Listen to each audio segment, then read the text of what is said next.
Every Wednesday, William Henry's Revelations bring you a powerful half hour of information at the cutting edge of reality. Information that you cannot find anywhere else in the world. And now, here's William. Everyone. I was talking with a friend the other day about his near-death experience, and he said he was propelled out of the Earth's atmosphere and into space. He said he could see distant galaxies and actually travel to them instantly at the speed of thought. And when he returned to Earth, he began investigating the power of thought and the possibility that it travels faster than light. Today, we are joined by someone who's been probing the question of faster-than-light communication and all kinds of other fascinating subjects. David Sereda is an inventor, filmmaker, ecologist, and I would say a visionary. That's why David's a frequent guest on Revelations and Dreamland, and we're happy to welcome him today. Welcome, David. Good to be here, William. Wonderful to hear your voice. Couple of things. So I was in Memphis actually this past weekend, David, and a truck driver came up to me and he said, "You ever heard of David Sereda?" And I said, "Well, yeah, he's one of my favorite guests on Revelations. I think he does awesome work." And he says, "Well, I heard him talking one time in an interview about these pendants he makes, so I went and got one." And he said, as a truck driver, he's like a lot of truck drivers, he drives in a lot of pain, and you can't be doing drugs all the time if you're driving, so you need some way to overcome that pain. And he said he pops on your pendant. Next thing he knows, he's feeling really, really good. So I just wanted to pass that along to you. That is amazing. I get a lot of stories like that, and we don't make medical claims, but there are people who experience more lucid dreams, more energy. Some people, when they lose their pendant, they're like drug addicts. I got to get another one. Well, I want to talk with you in more detail about those in a minute, but first let's play a little catch up on some other things. The last time you were on Revelations, David, we talked about the sun, and it was just before, actually, 2012. So was everything as we hoped it would be for 2012 and more, or what's your take these days? Well, so much has happened. I mean, I'm following the sun like the stock market, but there seems to be a stream of earthquakes right now that's occurring, 2 sevens in just 5 days. Mm-hmm. 7 pluses, one in Mexico and one in Chile, grandly in places where there's not a lot of populace and not a lot of injuries, which is what we really want, because the Earth is definitely heading towards some Earth-shifting changes as we move into this new sun, this new sun cycle. When we end in 2013, we're going to end we're going to peak in this great solar cycle. So there's still lots more to come. And when the sun transfers its electromagnetic energy to the planet, it not only affects tectonic plates and Earth change activity, but it affects our DNA as well. And I see on your website too, you're talking about this big galactic wave bubble that NASA's detected, and there's no doubt that even scientists in the movie Water that we distribute have proven that very weak magnetic field changes can influence and activate DNA. So what we're really hoping for on the positive side is a massive shift in our inability to access all of the circuits, chakras, crystal and liquid crystal circuits in our body, so we can access the higher functions of our brains and our consciousness. And that's probably the number one reason I think we're failing down here, why we haven't, fully developed alternative energy sources and developed flying saucers, which is one of my favorite personal engineering feats I'm working towards. But the reason is the epiphany hasn't happened in the brain. I mean, there are, granted, many, many scientists who have come close and who have developed some very astounding zero-point energy concepts.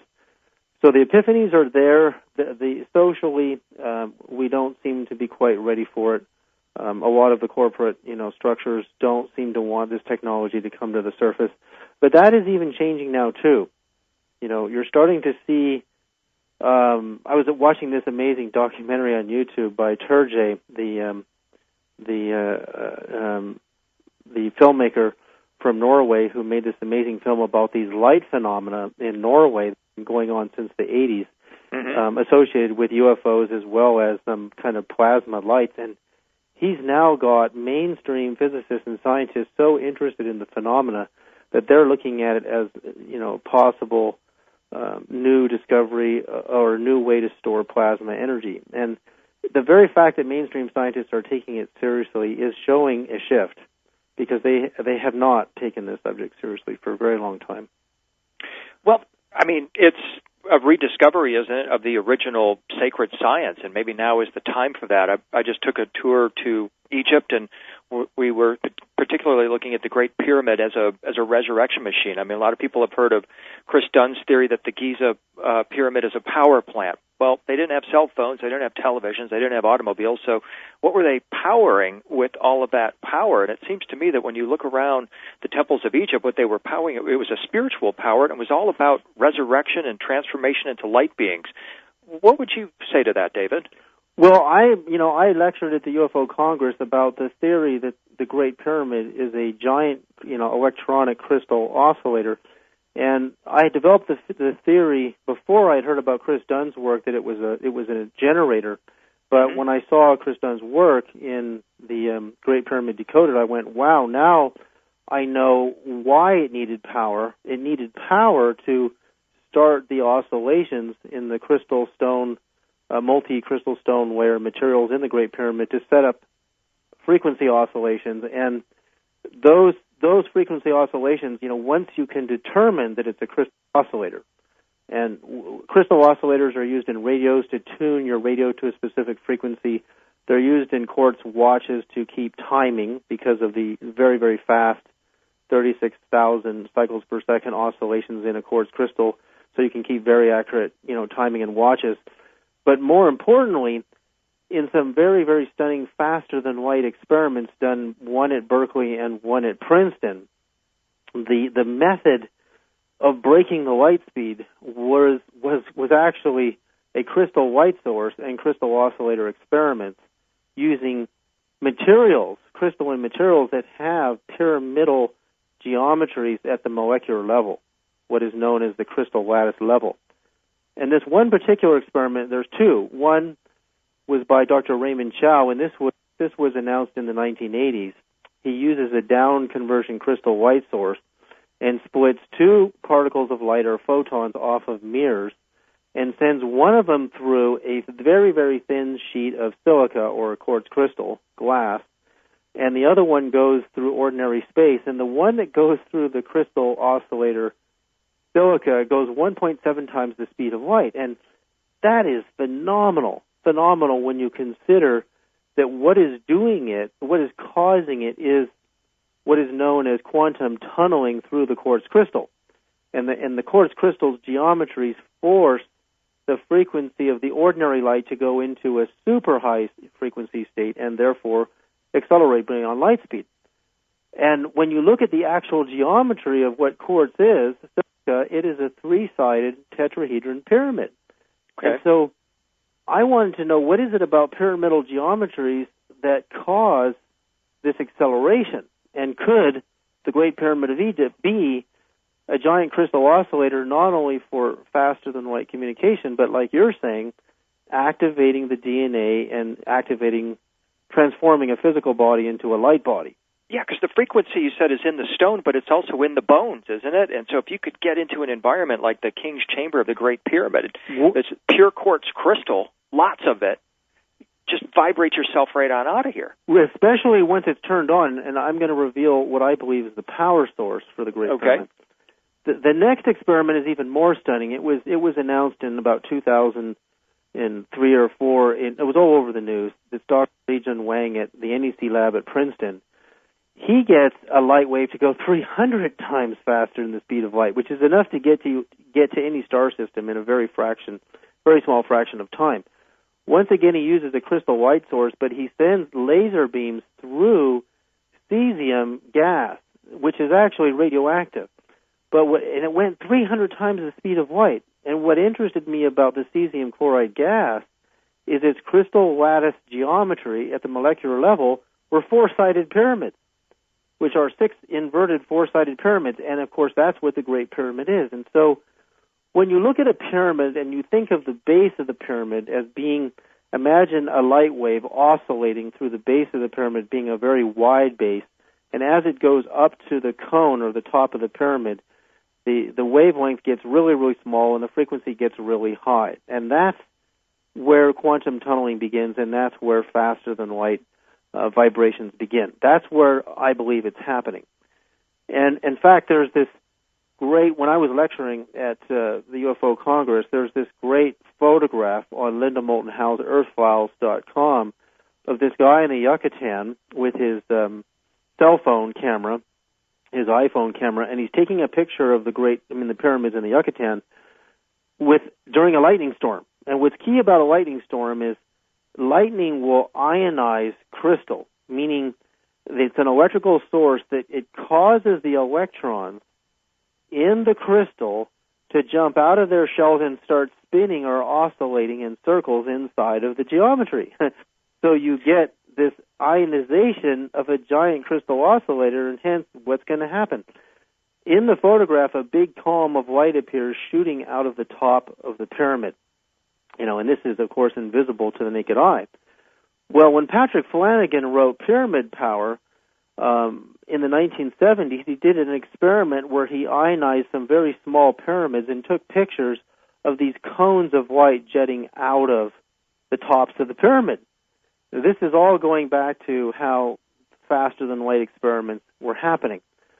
So the point is you would need a power source or an ionizer source to do this. Otherwise, you would have to wait until a very rare lightning storm hit the Giza Plateau. And what I found, if you Google the Dendera light in Egypt, and I know you've seen this, William. Oh, yeah. I am saying that the Dendera light is not a light bulb. If you look at the picture, you'll see these very tall Egyptian gods, whom I believe are probably Palladian gods or Syrian gods, who are much taller than us. And you'll see humans sitting underneath of it with their hands, together in a kind of ceremony. And you look at the size of this light bulb, it's got to be at least 8 feet long. And if you ever sat next to a 500-watt light bulb, I can tell you'll go blind in a very, very short period of time. Literally blind if you sit close to a 500-watt light bulb. And this thing is way bigger than what we would now call a 500-watt light bulb.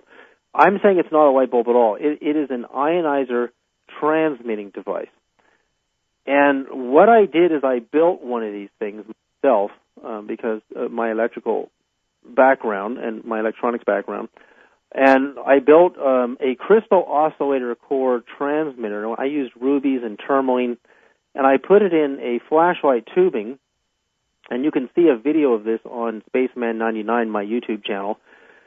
And after I determined that the Great Pyramid was a crystal oscillator, I did all the math, and I decoded its actual frequencies, the actual speed of light oscillations in the pyramid, all the way from the base all the way to the top.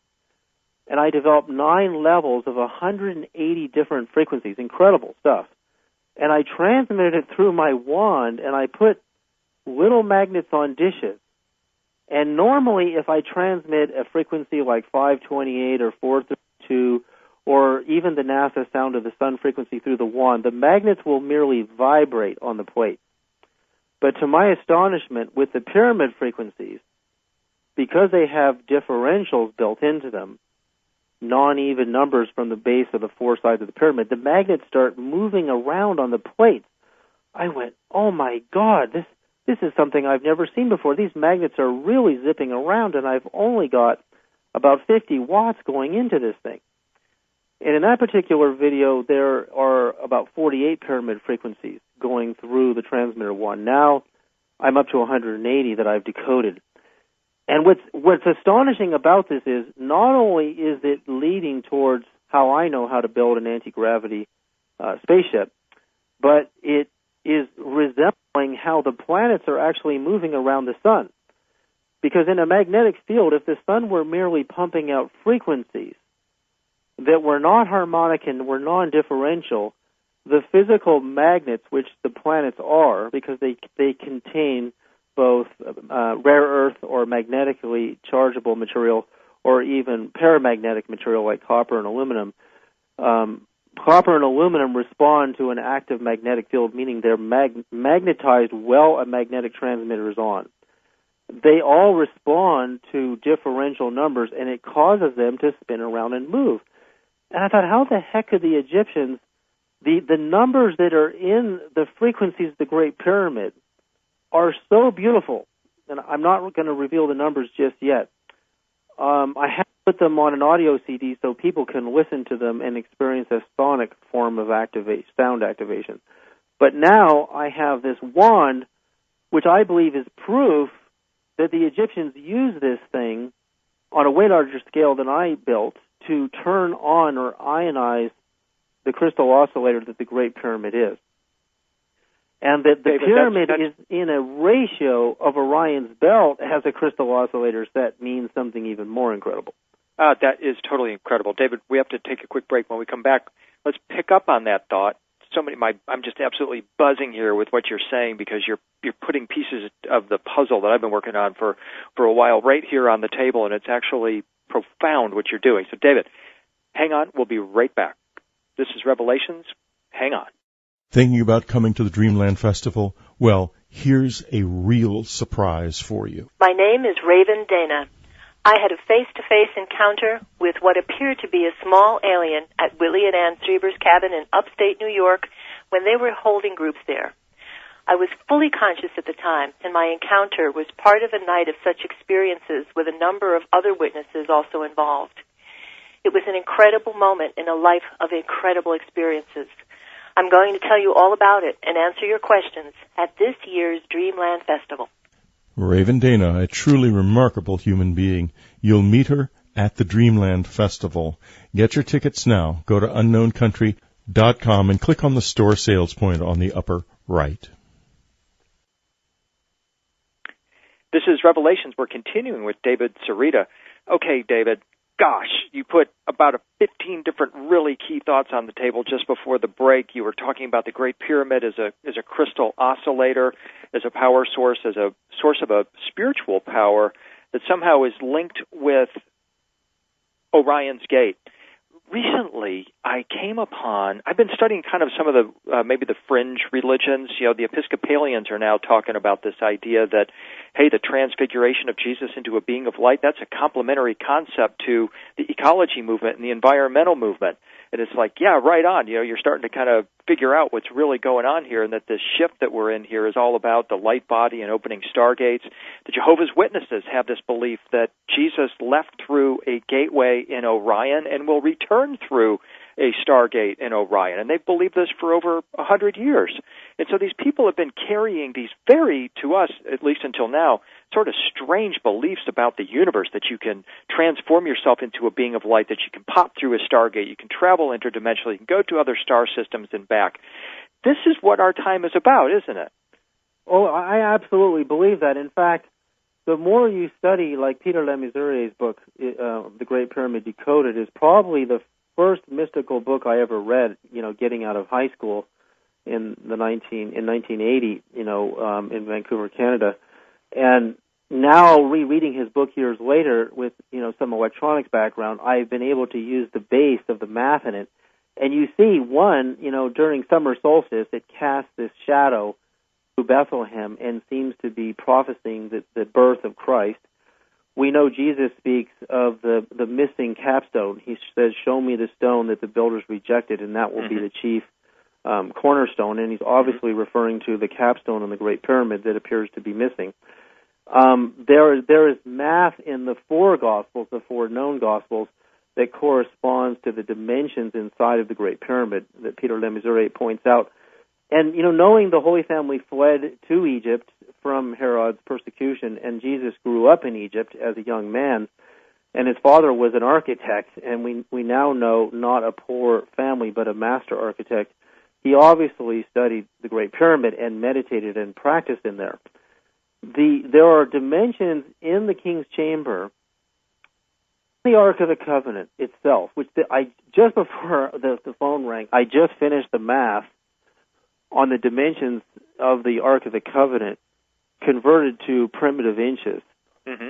And I'm going to reveal a number here. This in Peter Lemaisurier's book, the number of the slope of the Great Pyramid, when it had the limestone casings on it, was 51 degrees, 51 feet, and so many inches. That's right, measuring the degrees. So it's a 5151. Mm-hmm. And when I took the top perimeter of the Great Pyramid, dimensions in primitive inches, which is the unit of measure most likely for the Egyptians. This is the perimeter of the top. So if there's a missing capstone, you're talking about the perimeter and primitive inches of the base. And you take the whole base, and the way you get your frequency is you divide it into the speed of light. You take the whole perimeter of the base.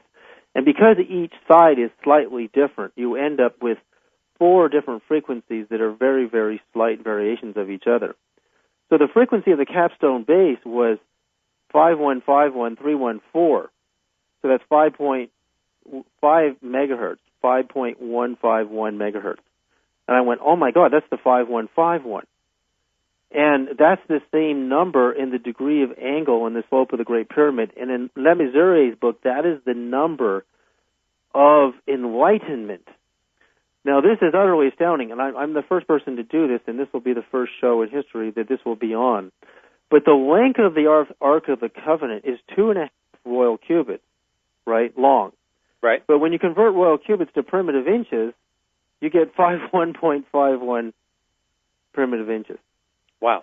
Now, that's the same number, which fits the idea that the Ark of the Covenant was an actual electronic capacitor that used to belong in the coffer in the Great Pyramid, because even with the long poles, it would actually fit inside of that coffer. It is an idea that they didn't have a lot of merit. I mean, there were some good theories, and some people say, well, it's not the exact dimensions of the coffer.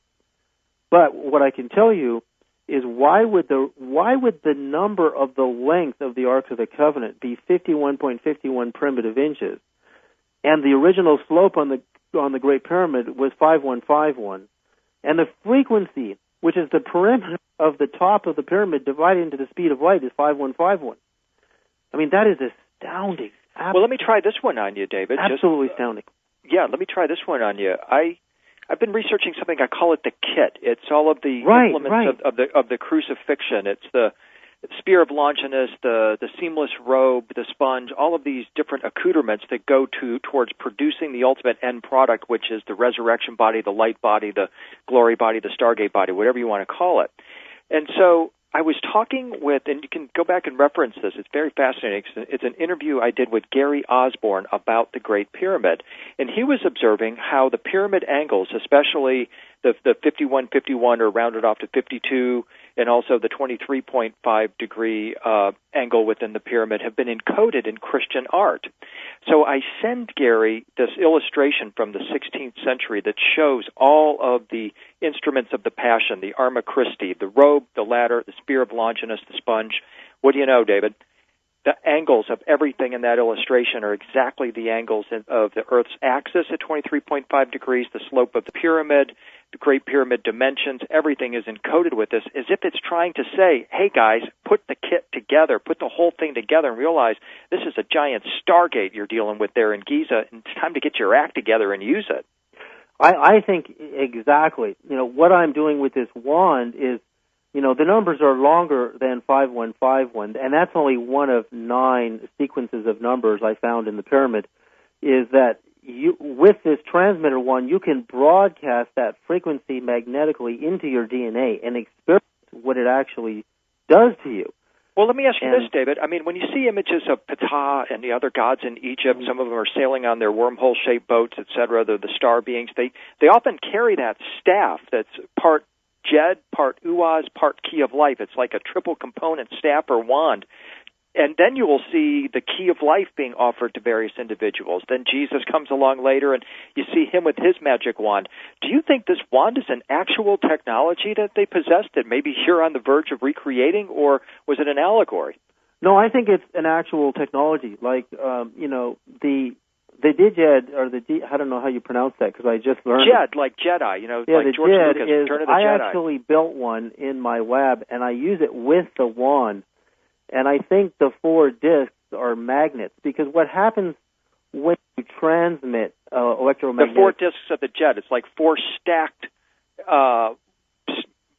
blocks, or it's like there's 4 stacked blocks above the King's Chamber that resemble the Jed, and so nobody knows what those are, but you're thinking they're magnets. Well, I theoretically, what I did is I took magnets on a brass shaft with rubber spacers in the little spacers on the Jed, and I put north-north magnets together. And what happens is on a staff, they vibrate in the presence of the transmitter. So if the pyramid was turned on, you would need the staff with the magnets to determine if it was actually working, because they start to shake. And ball magnets start to zip around in giant circles, which is really an amazing thing to experience. And you can feel a magnet in your hand near my transmitter wand shaking in your hand. In fact, when I was at the UFO Congress, my table was packed with people, and even a couple of former NASA and Air Force engineers. They said they'd never seen anything like it. Because frequencies transmitted won't cause a magnet to move, but differential numbers, because when I gave out the 5151, that's only the base number. There's a whole bunch of numbers in the decimal that you need to have, and you need to have the 4 differential numbers to cause the magnet to move. Well, what it means is, you see, voltage means difference. It means setting up a different differential charge between one point and another to cause electricity to flow or to move. And without difference, you can't cause that to happen. The layers of the crystal in the pyramid, the rose granite core, the 2 different types, the limestone casings with the magnesium, and then you have the insulative layer as this, I forget his name now, from the Great Pyramid, not decoded, the other one, that you mentioned. Oh, Giza power plant. Yeah, the Giza power plant theory. That is correct, but see, that's what happens in a transistor. A transistor uses layers of different materials. It uses crystal, and now most transistors, in fact, in your computer, your Intel chip has 2.3 plus billion transistors, little tiny crystal transistors in it, to give you all of the colors and functions and abilities of your computer.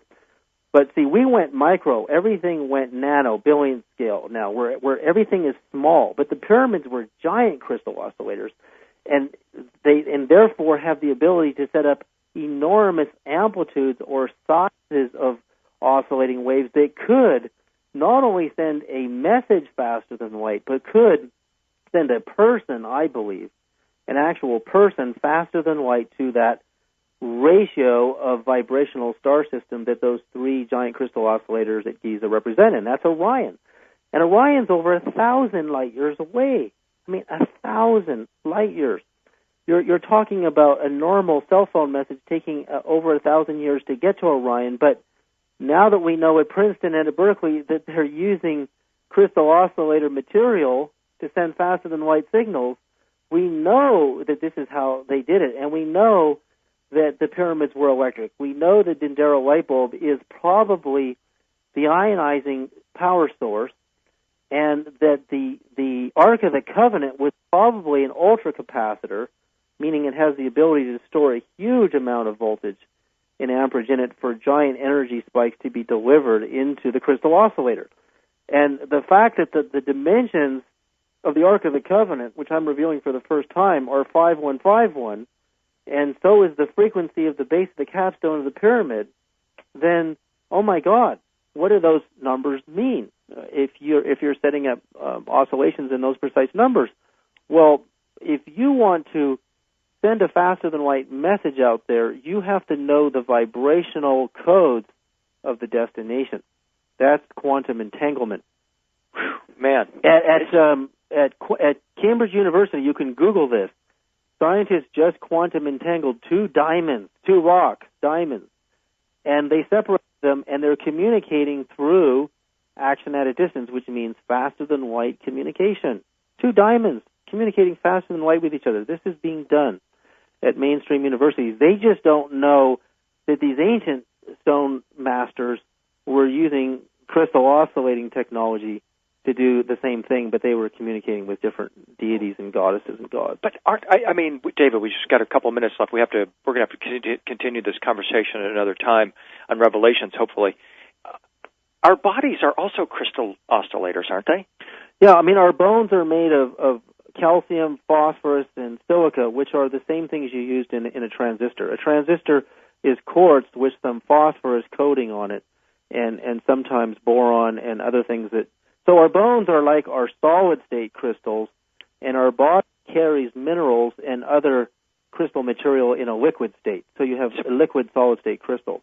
But what you're basically laying out then is just the basis for beaming technology, for us to be able to beam to the Stargate through Orion's Gate, and from Orion's Gate to the throne, to the Galactic Center, wherever you want to go.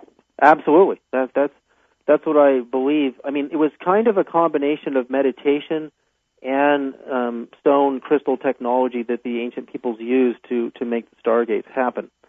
So that's it. I mean, it's from now on, it's about, what are the numbers or the frequencies that you put in series through a transmitting device to set up this type of technology. And already, my wife and I are having amazing out-of-body experiences when we run the transmitter in our room before sleep. I mean, unbelievable experiences are happening. Incredible. David, we started out talking about your pendants. We've got a few minutes left. I want to make sure everybody knows about those, because we really do live in a pretty risky society. Our wireless society isn't warless yet, as promised, and it just kind of seems to be getting worse in terms of all of the potential damage. You put your laptop on your lap, you're in trouble. You walk around in this sea of just utter dissonant society. But you've come up with a way for people to kind of protect themselves from that, and not only protect themselves, not only run from it, but run to something really worthwhile of pursuing. So tell us about your pendants in the few minutes we have left. Well, measuring the human body electricity, because we are liquid and solid-state crystals, we have voltage and microamperage in our fingertips on the surface. So we've measured over 1,000 people at trade shows, different body voltages, and when they interact with our harmonically treated crystal pendants that are treated with these, you can even get the Great Pyramid frequencies, vibrated into your pendant now. There is a significant change in aura camera photography and on the voltmeter and the microamp meter. So we have a real energy shift. Those and my wands are available at lightstreamtechnologies.com. So if lightstreamtechnologies.com, or you can just write davidsereda@hotmail.com to ask me questions. Will you be at any upcoming shows, David? Not for a while now. I mean, I really wanted to come see your show in Sedona this coming weekend, but my daughter has just got, she's only one right now, so she's zipping around the house, and it's hard for me to sit down for a long time somewhere else. So I plan to be doing a very in-depth workshop in Sedona, so stay tuned to that. Very good. Well, yeah, and thank you for mentioning. I will be in Sedona this weekend, March 29th and 30th. Looking very much forward to it. Be presenting a lot of stuff David and I were just talking about, except would love to have David there commenting, so maybe be able to find maybe I'll come up for a while, and I'll bring my wand so you can experience it. Absolutely. That would be phenomenal. And I really want to know what the kit is all about, so if there's a book, I want to get it. Okay, for sure. Well, David, thank you so much for being my guest today. We're going to have to get together again here on Revelation soon to go back over some of this, because it is tremendously exciting, and the work you're doing is absolutely mind-blowing. So thank you once again. Thank you, William. This has been Revelations. Thank you for listening. See you next time. Attending a William Henry presentation is unforgettable. Keep up with his schedule at williamhenry.net. You've been listening to William Henry's Revelations on Dreamland Radio. Next Wednesday, another cutting-edge revelation from William Henry.